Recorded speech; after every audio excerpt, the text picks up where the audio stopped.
こんにちは、あやはれです。夜食べると太るは皆さん一度は聞いたことがある説の一つで、私自身ダイエット以前は晩ご飯は好きなものをたっぷり食べて気絶するように寝るのが日常だったけど、ダイエットを機に朝昼に食事の比重を重くして夜は食べ過ぎないように意識していました。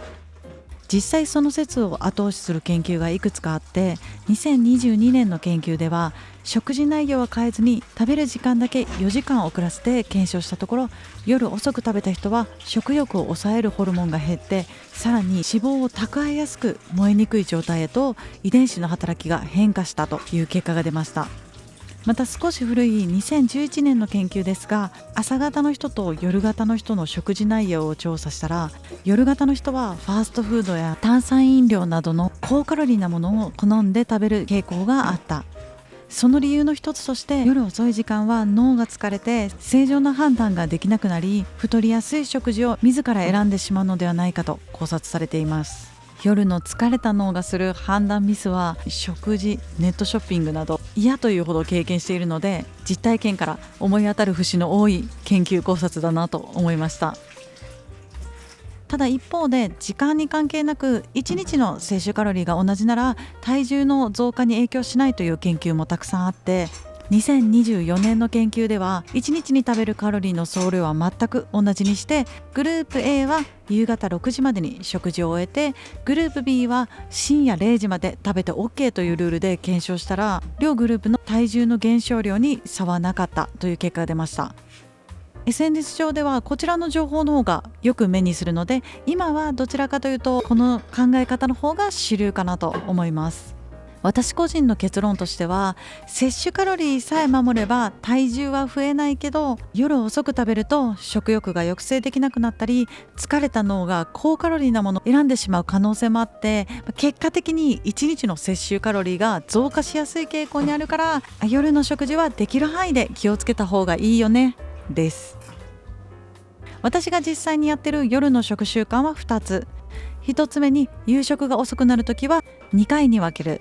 私は夕食が8時以降になることが多いので、夕方の4時頃におにぎりなどの炭水化物だけ取って、夜8時に夫と食事するときはおかずだけ食べるようにしています。晩ご飯まで空腹で耐えるより、間食みたいな感じで炭水化物を入れておく方が夕食のドカ食いも防げて食欲が安定するので、私の生活リズム的にもこのやり方が合っています。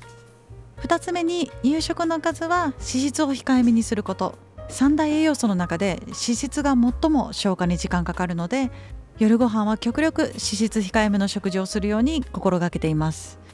消化しきれないまま眠ってしまうと、寝ている間に行われる体の修復や脂肪燃焼が妨げられてしまうため、夜は極力脂質控えめの食事を心がけています。今日の動画ではそんな私の3日間の夕食を記録したので、レシピも合わせて紹介します。今日はお餅を間食兼夕食1食目として食べます。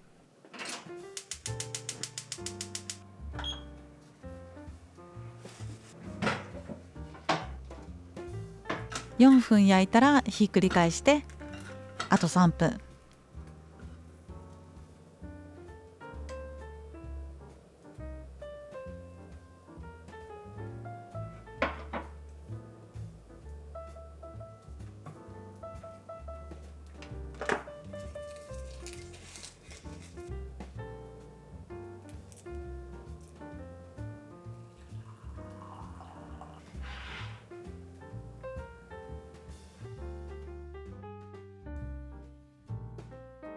私が夕食2回のルールの1回目の食事に炭水化物を選ぶ理由は2つ。1つ目に、夕方から夜にかけて糖の処理能力が下がって脂肪になりやすいと言われています。2つ目に、夫と食事するときはおかずを一緒に楽しみたいからです。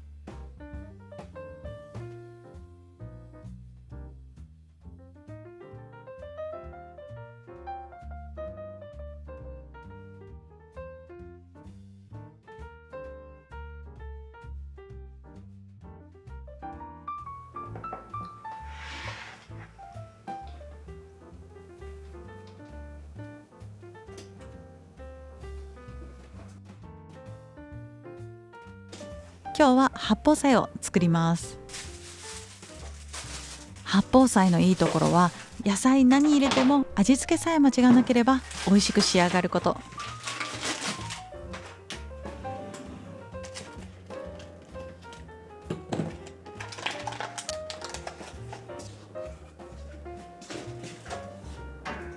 豚肉 80g をレンジで解凍。冷凍エビは流水解凍。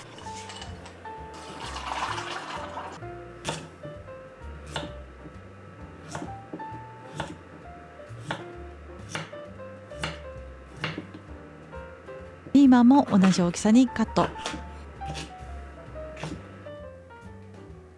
しいたけは傘と軸に分けて、傘は1/4分の1サイズにカット。硬い軸は細かくカットします。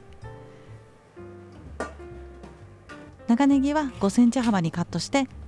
真ん中に切り込みを入れたら軽くほぐす。白菜も5センチ幅程度にカットして、硬い芯は人参と同じ大きさになるようにカットします。タレを作ります。水 80ml に醤油大さじ1、酒大さじ1、オイスターソース大さじ1/2、鶏ガラスープの素小さじ1/2、天才糖小さじ2、ニンニクと生姜チューブを各小さじ1/2、よく混ぜ合わせておきます。ごま油を大さじ1/2程度入れて豚こまを炒めます。豚こまにある程度火が通ったら人参を加える。白菜の芯、白菜の葉、長ネギ、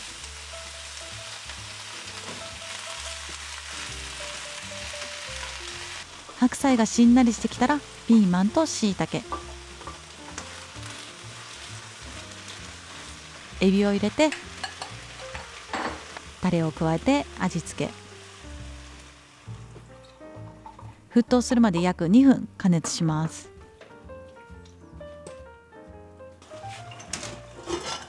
なめこのお味噌汁も作ります。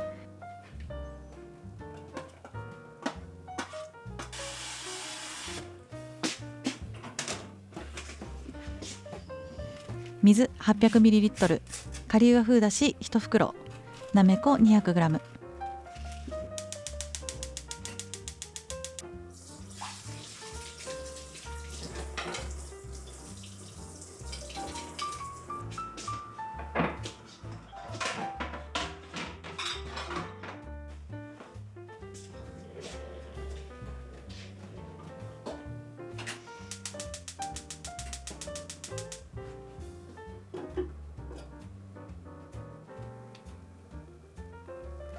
お豆腐を追加。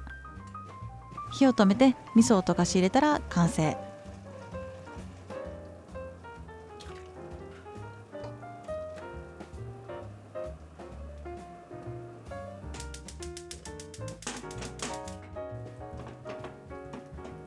温まったら弱火にして水溶き片栗粉を加えて、とろみがついたら完成。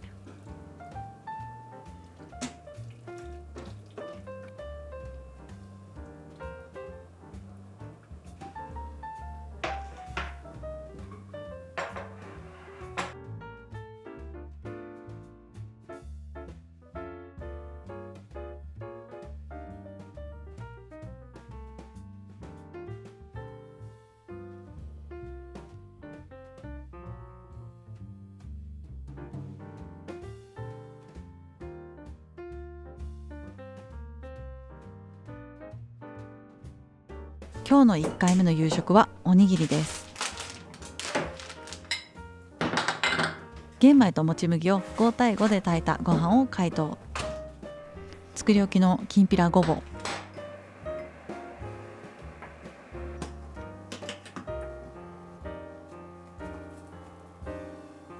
自家製鮭フレークをたっぷりのせて海苔を巻いたら完成。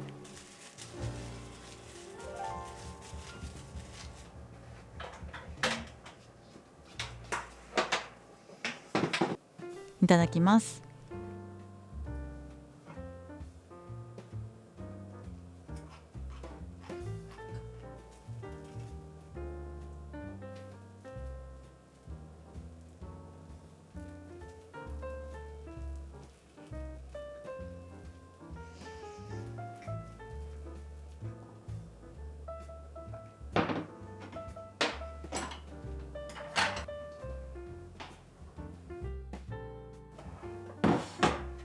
こんばんは、筑前煮です。レンコン2個、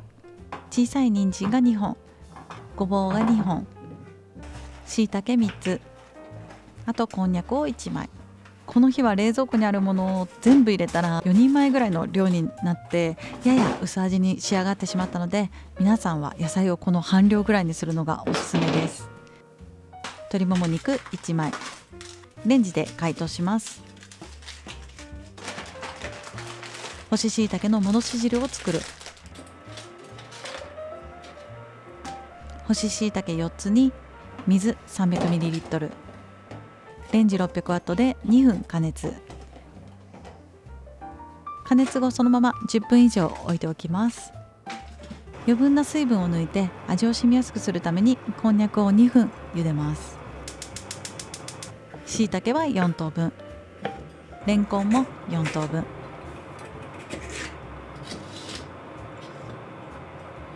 ごぼうは厚めの斜め切り、人参は乱切り。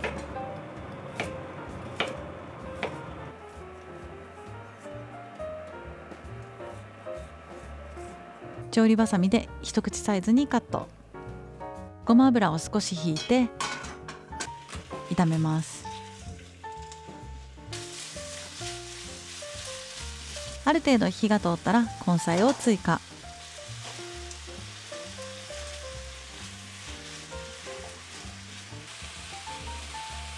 こんにゃくは一口大サイズにカット。こんにゃくとしいたけ、しいたけの戻し汁 300ml、 だしに使ったしいたけもカットして加えます。軸はかなり硬いので傘だけ。酒大さじ2、天才糖小さじ2、顆粒和風だし小さじ2。2分ほどだしが沸騰するまで煮込みます。火を弱めて醤油大さじ2。10分煮込んだら完成。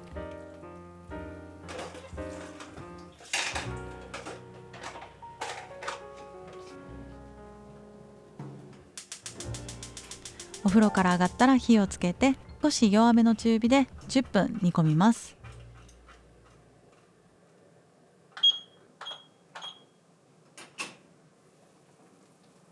完成です。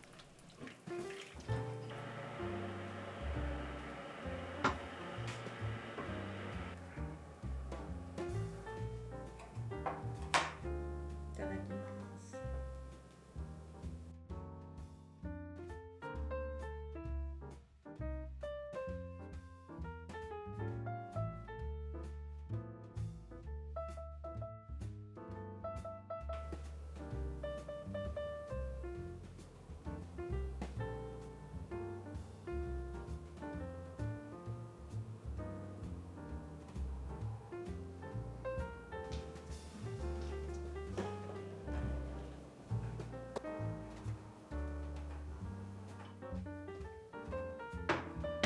卵スープを作ります。メインはサバ。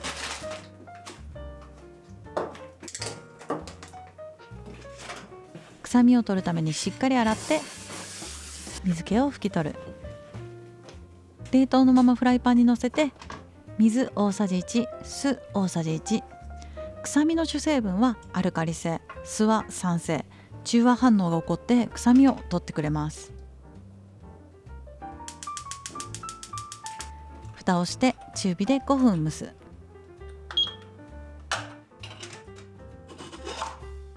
水 800ml、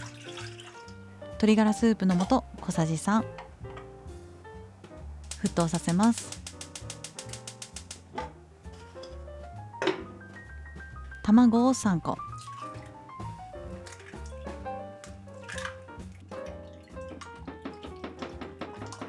水溶き片栗粉を作る。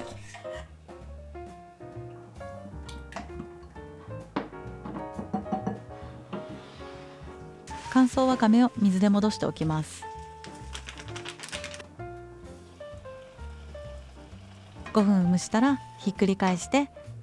皮面を3分焼く。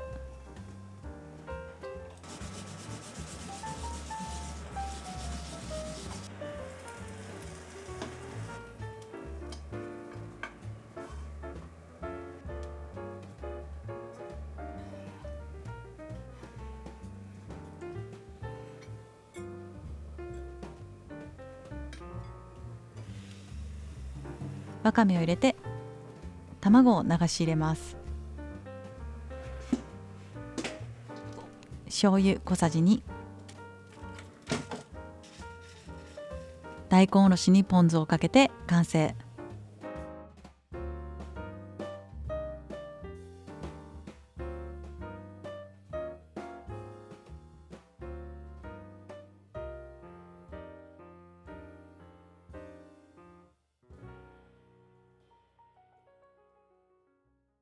今日のエンディングでは2025年に読んだ健康関連の本の中で一番良かったなと思った浜谷陸太さんの予防医療の医師が教える最小の努力で最大の効果を得る食事学という本をちょっと紹介したいと思います。この著者の方はハーバード大学で予防医療の研究をされている方で、この本の中はもう全て科学的根拠をベースに健康寿命を伸ばすための食習慣の身につけ方を教えてくれる本です。この著者が提唱する食習慣の身につけ方ももちろん勉強になったのですが、私がすごく良かったなと思ったのは健康や食事に関する研究をどう読むのかっていうのを教えてくれる本でした。SNS でよく流れてくる何々がいいとか何々が悪いとか科学的根拠をベースに解説とか言われてしまうと信じたくなってしまうんですけど、でもそれって本当に正しい情報なのっていうのを、例えばマーガリンは危険なのかとかナッツを食べると太るのかとか、そういう本当に私たちがもう何十回も聞いたような話をたった一つの研究の結論だけでそれを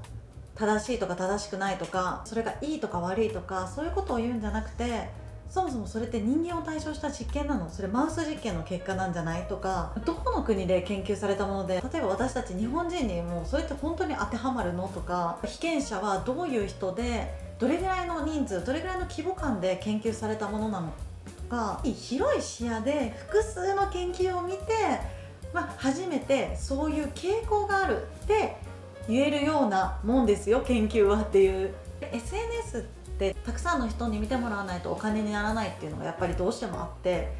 強い結論を出したりとか今までの定説をひっくり返すようなことを言えばバズる特性としてはあるので、私はやっぱり職業柄いろんな他の方の発信とか見てて、あたかもその研究がもう全ての人間に当てはまるみたいなぐらいの強い結論でドンって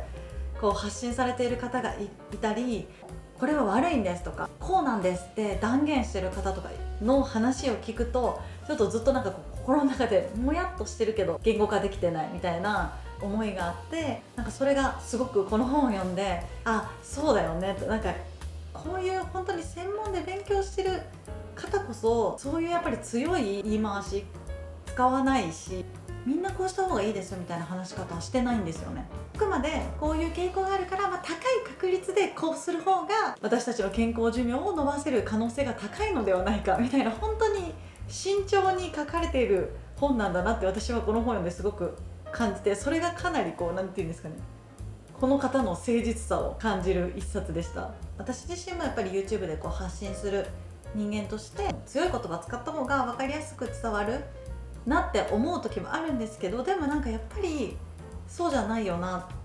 あくまで私は一人のそういうちょっと食事オタクというかちょっと健康オタクなところがあるし、調べることが全く苦じゃないので、私が勉強したことをまとめてお話しして、誰かの役に立てばいいなっていうスタンスでやってきてるので、これからもそういう信頼